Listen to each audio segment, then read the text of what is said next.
रवि और उसकी पत्नी सीमा छुट्टियों के लिए किसी शांत और अनोखी जगह की तलाश में थे।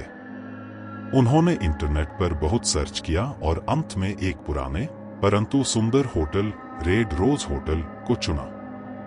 यह होटल एक पहाड़ी इलाके में स्थित था और उसके बारे में बहुत कम लोग जानते थे। जब वे होटल पहुंचे तो वहां का वातावरण बहुत ही शांत और रहस्यमयी था। होटल की पुरानी वास्तुकला ने दोनों को बहुत प्रभावित किया। स्वागत कक्ष में एक बूढ़ा आदमी बैठा था जिसने उन्हें कमरा नंबर 303 की चाबी दी। उन्होंने बताया कि यह होटल बहुत पुराना है और यहाँ बहुत ही कम लोग ठहरते हैं। रवि और सीमा अपने कमरे में पहुंचे और कमरा बहुत ही आलीशान था, परंतु वहां का माहौल थोड़ा भारी लग रहा था। रात का समय हो चला था और दोनों ने सोने का फैसला किया। रात के लगभग 2 बजे सीमा की अचानक आंख खुली। उसे लगा कि किसी ने उसका नाम पुकारा। उसने रवि को उठाया और बताया कि उसे कुछ अजीब सा महसूस हो रहा है। रवि ने उसे दिलासा दिया और कहा कि यह बस उसका भ्रम है। लेकिन तभी अचानक दरवाजे पर जोर से दस्तक होने लगी। रवि ने दरवाजा खोला पर वहां कोई नहीं था। वे दोनों डरे हुए थे। तभी अचानक कमरा ठंडा हो गया और एक परछाई दीवार पर दिखने लगी। वह परछाई धीरे धीरे एक औरत का रूप लेने लगी।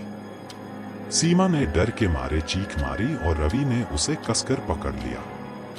वह परछाई औरत की शक्ल में बदल गई और उसने कहना शुरू किया, इस होटल में कोई सुरक्षित नहीं है। मैं भी कभी यहाँ ठहरी थी और अब मैं यहाँ की कैद में हूँ।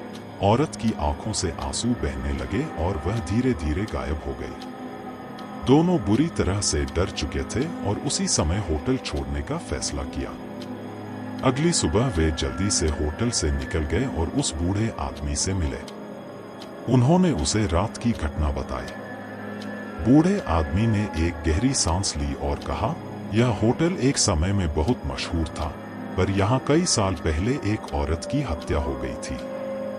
तब से यहाँ ऐसी घटनाएं होती रहती हैं। रवि और सीमा ने बिना कुछ कहे होटल छोड़ा और अपने घर लौट आए।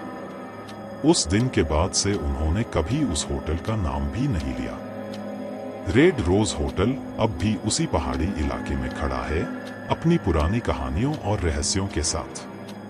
कोई नहीं जानता कि वहां आज भी कितने भूत रहते हैं और किसे अपनी अगली शिकार बनाते हैं।